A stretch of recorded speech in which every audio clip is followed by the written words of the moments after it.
అసోం రాష్ట్రం Majuli mask GI ట్యాగ్ను సొంతం చేసుకొని దేశవ్యాప్తంగా అందరినీ ఆకట్టుకుంటున్న పేరు. మజులీలో తయారు చేసే ఈ మాస్కులకు ఎంతో ప్రత్యేకత ఉంది.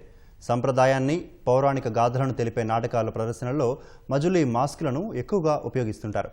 స్థానికంగా దొరికే వెదురు, బంకమట్టితో రూపొందించిన ఈ మాస్కులకు 16వ శతాబ్దం నుంచే ప్రాముఖ్యత ఉందంటారు స్థానికులు.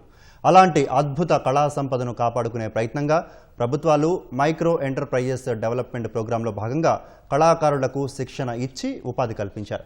ముఖ్యంగా స్వయం సహాయక సంఘాల మహిళలను ఒక్కచోట చేర్చి ఈ కళలో శిక్షణ ఇవ్వడంతో పాటు వారు రూపొందించిన మాస్కులను దేశ విదేశాల్లో ఎగ్జిబిషన్లలో ప్రదర్శిస్తున్నారు. మరి ఈ మాస్కుల తయారీ విశేషాలేంటో ఇప్పుడు చూద్దాం. ఏంటి మాస్క్ అనుకుంటున్నారా?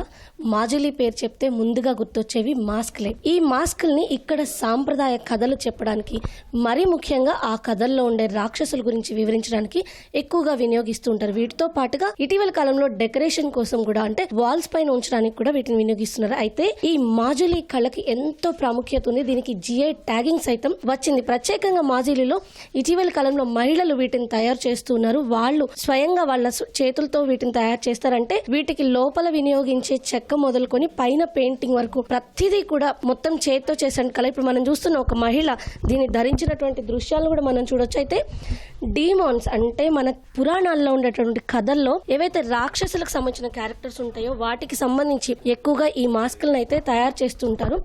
మాజులీలో తయారు చేసిన ఈ మాస్కులకి ప్రపంచవ్యాప్తంగా ఎంతో ప్రాముఖ్యత ఉంది. ప్రభుత్వం మహిళలకి ప్రత్యేకంగా శిక్షణ ఇచ్చి వీళ్ళతో తయారు చేసిన ప్రాసెస్ ఏంటో అడిగి తెలుసుకుని ఇక్కడ మనతో పాటు కొందరు మహిళలు ఉన్నారు.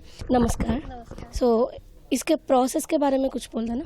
हाँ, पहले हम बेम्बो टी उसको काट करके छोटे छोटे पीस, ऐसे छोटे छोटे पीस करके ये हेक्सागोनल फ्रेम बनाता है ऐसे. और इसके बाद कॉटन कपड़ा के ऊपर मिट्टी लगाकर, कुमार मिट्टी लगाकर इसके ऊपर प्रेस करना है. उसके बाद ये हमारा शेप देना पड़ता है ऐसे. काउडंग और कुमार मिट्टी मिक्स करके इसका ऊपर शेप देना है. आपका मन में जो आया, हनुमान, गरुड़, कृष्ण जो आया इसके ऊपर शेप देना है.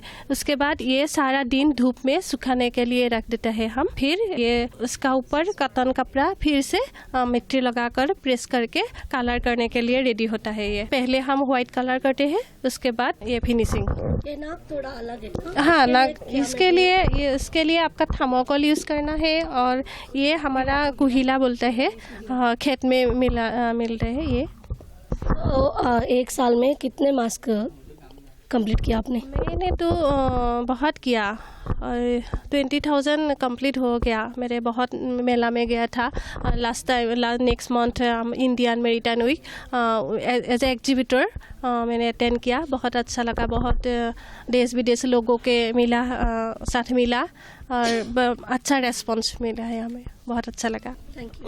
సో ఇక్కడ మనం మాస్క్లు ఏవైతే చూస్తున్నామో ఈ మాస్కుల తయారీ నిజంగా చాలా భిన్నంగా ఉంటుంది. అంటే ఒక్కో మాస్క్ ఇప్పుడు మనం చూసే మాస్కుల్లో ఏవైతే బ్యాంబూస్ ఉంటాయి, అంటే వెదురు కర్రలు ఇక్కడ సాధారణంగా చాలా ఎక్కువగానే లభిస్తాయి. కాబట్టి వెదురు కర్రని తీసుకొచ్చి వాటిని సన్నని రేకులు లాంటి, అంటే ఒక చిన్న చిన్న పుల్లల్లాగా కట్ చేసి వాటిని షేప్ తీసుకొస్తున్నారు. ఫస్ట్ హెక్సాగాన్ షేప్, ఎందుకంటే మొహంలో మనం ఏదైతే ఫేషియల్ మెయిన్ పార్ట్ ఉంటుందో దాన్ని తయారు చేస్తున్నారు.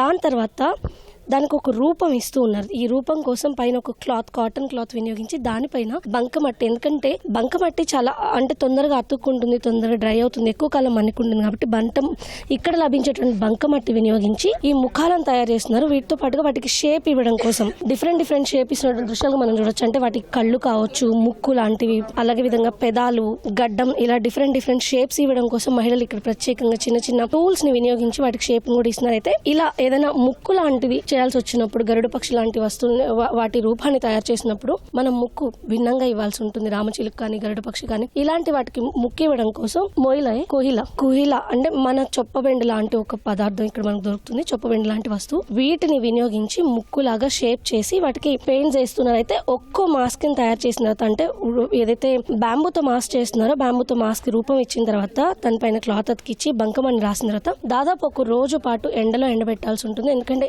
ఎంత బాగా ఎండితే అది అంత మన్నికగా ఉంటుందని ఇక్కడ ఉన్నటువంటి మహిళలు చెప్తున్నారు.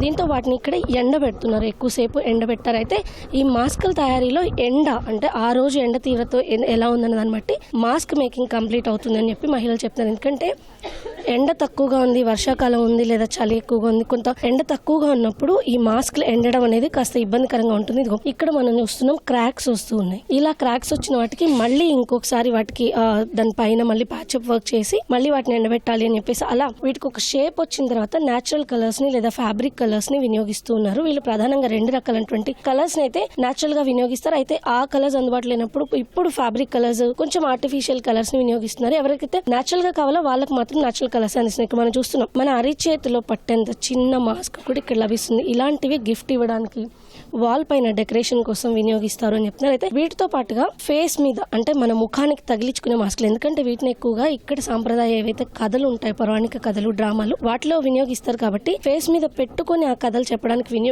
ఒకటి ఫేస్ మాస్క్, రెండోది ఫుల్ బాడీని కవర్ చేసేలాంటి మాస్కుల్ని సైతం ఇక్కడ తయారు చేస్తున్నారు. అయితే ఈ మాస్క్ లో వినియోగించేవన్నీ కూడా పూర్తిగా సాంప్రదాయబద్ధమైనవి, న్యాచురల్ ప్రొడక్ట్స్ మాత్రమే కావడంతో ఇవి మరింత ఎక్కువ ఆదరణ పొందుతుందని చెప్పొచ్చు.